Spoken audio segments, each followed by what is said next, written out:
आइए इधर कथा प्रसंग की ओर। श्री सुखदेव जी कहते हैं, महाराज परीक्षित से, हे राज परीक्षित, भगवान राम और लक्ष्मण बैठे हैं, सखियां गीत गा रही हैं, लेकिन प्रभु श्री राम कुछ बोल नहीं रहे हैं। जैसा सखियां कह रही हैं प्रभु सुन रहे हैं लेकिन बोलते नहीं हैं। एक लड़की कहने लगी, बहन ये देखने में तो बहुत सुंदर लगते हैं, इनकी छवि का कोई वर्णन नहीं किया जा सकता, इतने सुंदर इतने कोमल हैं, तो ये बोलते कैसे होंगे? मैं चाहती हूँ कि जरा इनसे थोड़ी बात कर लूं। और ऐसा होता है, अगर आपको कोई बहुत अच्छा लग जाए, चाहे उसके गुण अच्छे लग जाए, चाहे उसका व्यवहार अच्छा लग जाए, चाहे वो रूप में अच्छा लग जाए, तो ऐसा मन करता है कि दो बातें इससे हम कर लें। किसी किसी की आदत होती है। भगवान राम बोल नहीं रहे हैं। क्यों नहीं बोल रहे हैं? क्योंकि ससुराल में है और मर्यादा में बंधे हैं। अभी अभी विवाह हुआ है और नई नई शादी किसी की हुई हो, चाहे बिटिया हो और चाहे जवान हो। जवान तो खैर ससुराल में जब तक रहेगा तब तक चुप रहेगा, और बिटिया तो पूरे जीवन भर चुप रहना सीखती है। बेटी अगर पूरे जीवन चुप रहती है तब तो ठीक, तब तो भली भला, और नहीं तो फिर गांव भी बदनाम हो जाता कि उस गांव से शादी मत करना। बिटिया ने एक ने लड़ाई की है, हाँ तुरंत कौन होगा, बात होगी, और गांव भी बदनाम कर देते हैं कि भैया बहुत शादी कर लियो, उस गांव से शादी मत करियो। बहुत बेकार वहां की लड़कियां हैं। लेकिन एक बात बताएं, बुरा मत मानना, बेटियां जब मायके से ससुराल जाती हैं तो बहुत अरमान से जाती हैं कि अपनी सास की सेवा करूंगी, अपने घर में ऐसे रहूंगी वैसे रहूंगी, लेकिन घर के लोग उन्हें मजबूर कर देते हैं बोलने में। भाई वो भी तो किसी की लड़की है, वो भी तो किसी की लड़की है, कब तक बर्दाश्त करेगी? और अपना घर मानती है तो अपने घर में तो फिर चाहे जैसी बातें होती। अपना जो होता है, देखिए ये भी याद रखना, अपने इंसान से आदमी अगर तुमको कोई कुछ बुरा भला कह दे तो बुरा मत मानना, क्योंकि अपने से कुछ भी बोला जा सकता है। और अगर कोई पराया है तो उससे हम सोच समझ के बोलेंगे। अगर धीरे से धक्का भी लग जाए, हाथ भी लग जाए, तभी भैया गलती से लग गया, धोखे से लग गया। अगर कुछ बोल दे तो भी कहते भैया आपको नहीं बोला मैंने। लेकिन जो बहुत अपना होता है उससे कुछ भी बोला जाता है। आपने देखा होगा, कोई दोस्त हो कोई मित्र हो, फिर देखो आपस में कैसी बातें करते हैं, उनकी सारी मर्यादाएं भंग होती हैं। क्यों? क्योंकि मित्रता में, दोस्ती में सखियां विचार कर रही हैं, दो बातें भी ये कर ले, लेकिन राम लक्ष्मण नहीं बोल रहे। एक लड़की कहने लगी, हमें लगता है इनके अंदर बहुत घमंड है, इसलिए नहीं बोल रहे। हाँ, और अगर नहीं बोलोगे किसी तो घमंड बताया जाएगा। पहली बात तो ऐसा स्वभाव रखो अपना, ऐसी आदत रखो कि बहुत ज्यादा बकबक मत करो, और ऐसा भी नहीं लगे किसी को कि कोई घमंडी है, घमंड में रहता है। नहीं तो लोग तुम्हारे सारे किए कर्मे पर पानी फेर देंगे। एक बात याद रखेंगे, घमंड बहुत था उनके अंदर, घमंड बहुत था, चाहे जितने अच्छे कर्म हो। एक लड़की कह रही है कि अंदर घमंड है, दूसरी कह रही घमंड नहीं, तुझे बुलवाना नहीं आता है, अगर मेरे से कहे तो 1 मिनट नहीं लगेगा, मैं बुलवा दूंगी। बोली ठीक है बहन, तो बुलवा दे। एकदम से लड़की आगे से टक्कर के खड़ी हुई और पहले तो सुंदर सा गीत गाया, ऐ राम और लक्ष्मण, मैं चाहती हूँ तुम्हारे जैसे मेहमान हमारे यहाँ प्रतिदिन आए, रोज आए। क्या कह रही है कि तुमसे नित्य आवे मेहमान, तुमसे नित्य आवे मेहमान, हमारे घर हरे हरे, हमारे घर विद्यालय है, नित्य आवे मेहमान।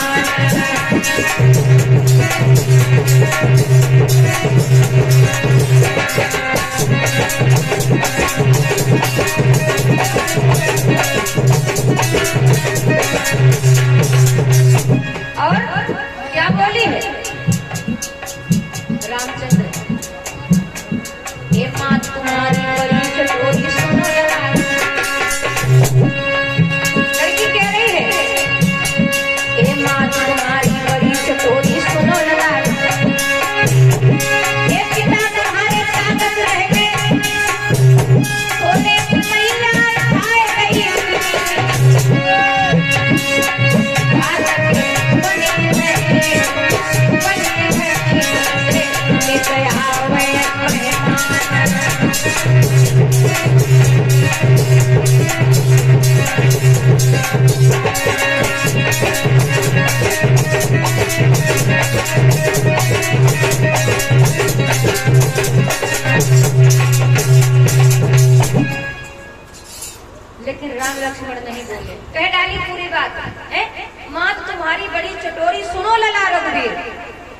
राम लक्ष्मण फिर भी नहीं बोले। जब नहीं बोले तो फिर एक बात कह डाली, ऐ लक्ष्मण और राम, बड़े अहंकारी हो, जब से आए हो तब से किसी से बोल नहीं रहे हो, बातचीत नहीं कर रहे हो, बड़े घमंड में हो, मद में हो, अपने रूप का घमंड है तुम्हें। एक बात कह रही लड़की, सुनो, मैं तुम्हारी हकीकत जानती हूँ, तुम्हारी क्या हकीकत है, उस अवध नगर में क्या होता है मुझे सब मालूम है। ना तरकीब से होते और ना तकदीर से होते, पाए अवधपुरी में बेटा पैदा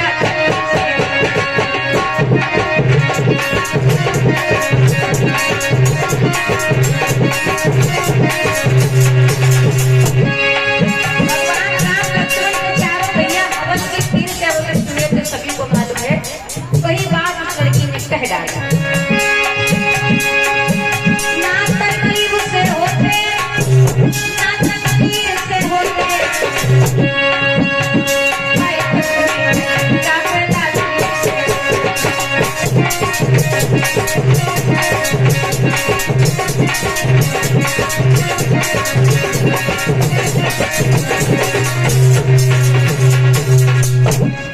लड़की ने जो इतनी बात कही उस अयोध्या नगर में जितने भी लड़के हैं, जितने भी राजकुमार हैं, सब खीर से अवतरित हुए हैं।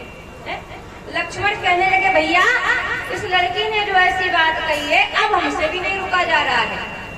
राम कहने लगे, ठहर जाओ, रुक जाओ, शांत हो जाओ। क्यों?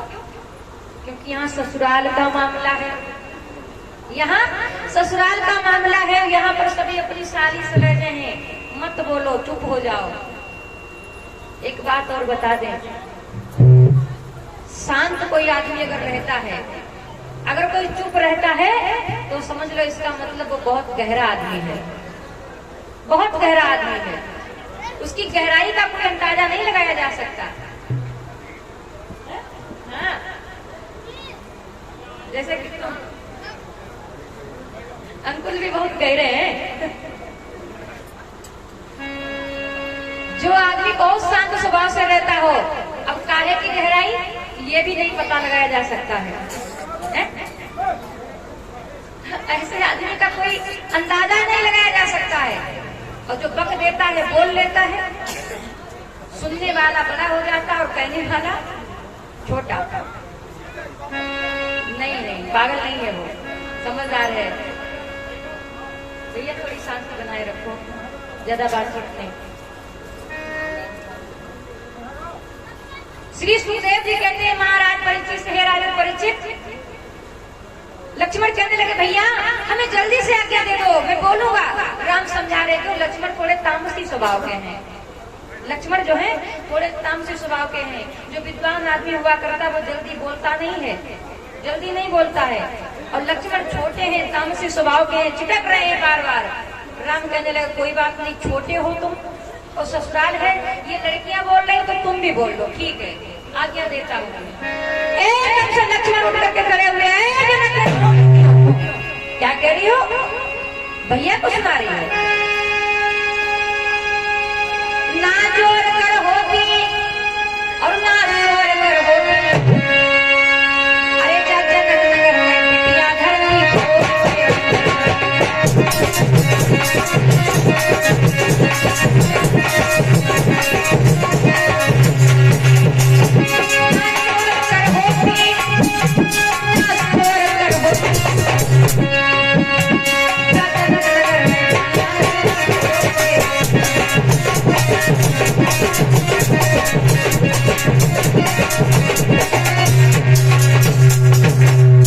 भैया सीता जो थी जमीन से निकली थी, उसकी बड़ी सुंदर कथा आपने सुनी थी, सीता जन्म तक।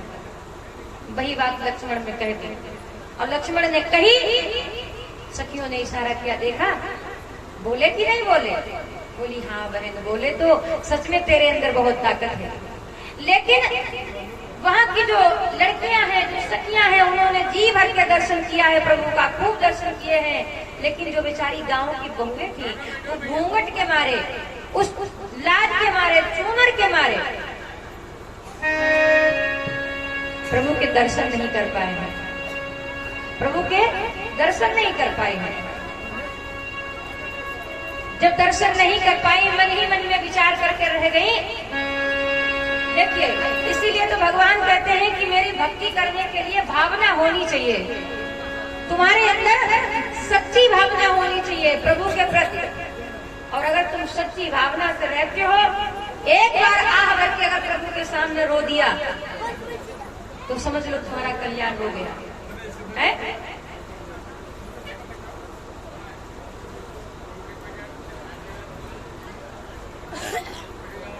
प्रभु ने आशीर्वाद दिया, वरदान दिया, कोई बात नहीं है सखियों। अभी तो हम मर्यादा में हैं और तुम्हें दर्शन नहीं दे पाए हैं।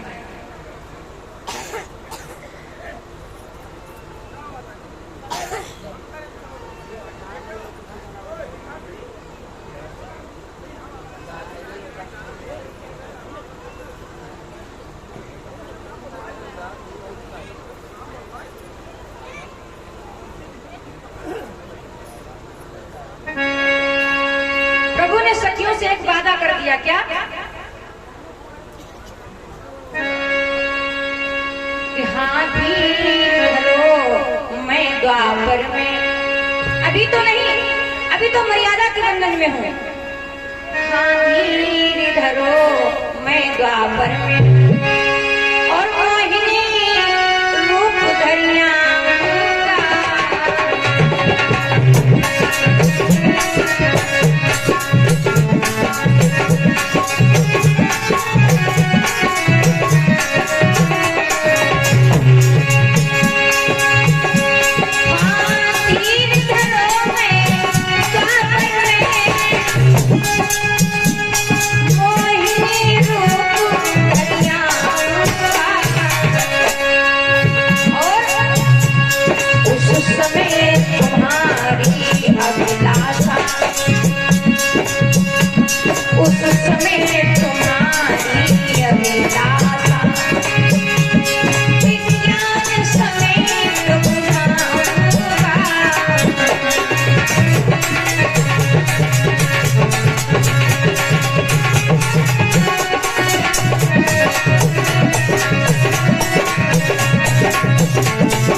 वरदान दे दिया, जाओ सखियों, अभी तो नहीं, अभी मैं मर्यादा के बंधन में हूँ, अभी मैं मर्यादा के बंधन में हूँ। द्वापर में जब मैं भगवान कन्हैया बन करके आऊंगा तब तुम सभी के मनोरथ को पूर्ण करूंगा। वादा कर दिया प्रभु ने। आज उसी अपने त्रेता वाले वादे को निभा रहे हैं। किसी के घर जाकर के माखन चुरा रहे हैं, किसी के साथ कर रहे, शीला कर रहे हैं, किसी के चीर चुरा रहे हैं। भगवान कन्हैया जब द्वापर में उस वादे को पूर्ण कर रहे हैं जो त्रेता में वादा करके आए हैं। एक बार 2 लाइनों में संकीर्तन बोलो, उसके बाद में आगे कथा प्रसंग करो। श्याम पिया श्याम पिया रंग पे चुनरिया श्याम पिया।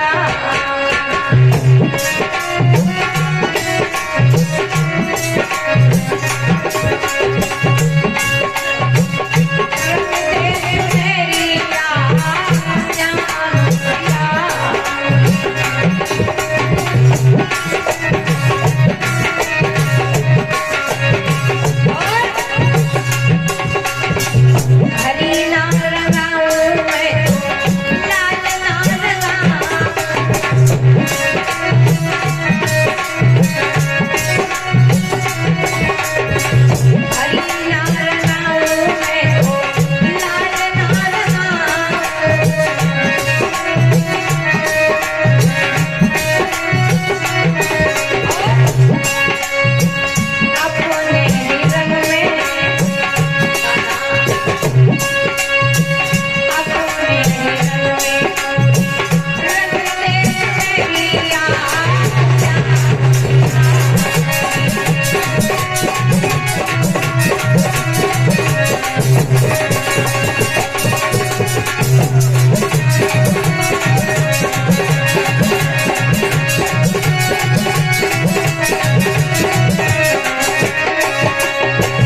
कुछ सो मत कथा में।